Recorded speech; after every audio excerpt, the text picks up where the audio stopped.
এইটা এখন আমরা যাচ্ছি বোলপুর শিউরি রোডের ওপর দিয়ে। আমাদের ডেস্টিনেশন হলো তারাপীঠ। বেরিয়েছি ধরুন সকাল 10:30 হবে, যেতে কম বেশি 2 ঘন্টা লাগবে, গুগল তাই বলছে।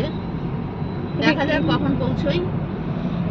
আপাতত আপনারা রাস্তার বিউটি দেখুন, কি সুন্দর, চারিদিকে খেজুর গাছ, তাতে হাড়ি বাঁধা আর গুড় তৈরি হবে। আহা কি সুন্দর গুড়! এই গুড় কলকাতায় পয়সা দিলেও পাওয়া যাবে না। দেখছেন কি সুন্দর? কলকাতা ভেজাল। ড্রাইভার জি, আপনি কি বলতে চান?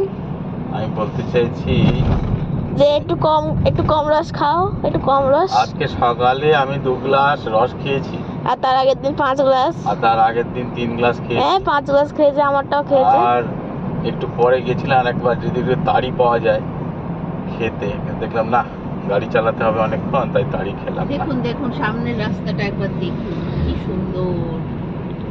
আর একটা জিনিস লক্ষ্য করে দেখবেন, একটাও নারকেল গাছ দেখতে পাবেন না এখানে, শুধু খেজুরের পর খেজুর গাছ, মাঝে মাঝে কিছু তাল গাছ উঁকি মারতে দেখবেন। বীরভূম অঞ্চলের বৈশিষ্ট্যই হলো এটা, এখানের মাটিতে খেজুর আর তাল গাছটা খুব ভালো হয়। ওই জন্য এখানকার লোকেরা একটু খেজুরও করে বেশি। রাস্তার বিউটি স্নিক দেখলে আপনার মন মুগ্ধ হয়ে যাবে, এবং আপনারা যদি কোনো সময় আসেন এই যে রাস্তাটা কিন্তু মিস করবেন না। সত্যি দুদিকে হ্যাঁ, খেজুর গাছ, দুদিকে শুধু খেজুর গাছ আর খেজুর গাছ।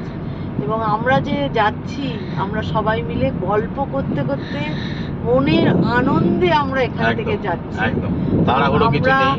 আমরা 2 দিন এখানে থাকলাম, আমাদের ভীষণ ভালো লেগেছে, এবং আমরা ভাবছি তারাপীঠ থেকে আবার রিটার্ন এখানে আসব এই বিউটি স্নিকের জন্য। না সোনাঝুরির হাটে, সোনাঝুরির হাট আমাদেরকে এত মুগ্ধ করেছে, সঙ্গে পকেট ফাঁকা করে দিয়েছে। হ্যাঁ, এবং সঙ্গে আমাদের পকেটও ফাঁকা করেছে।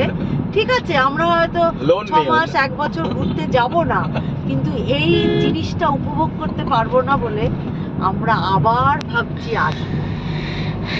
যাক।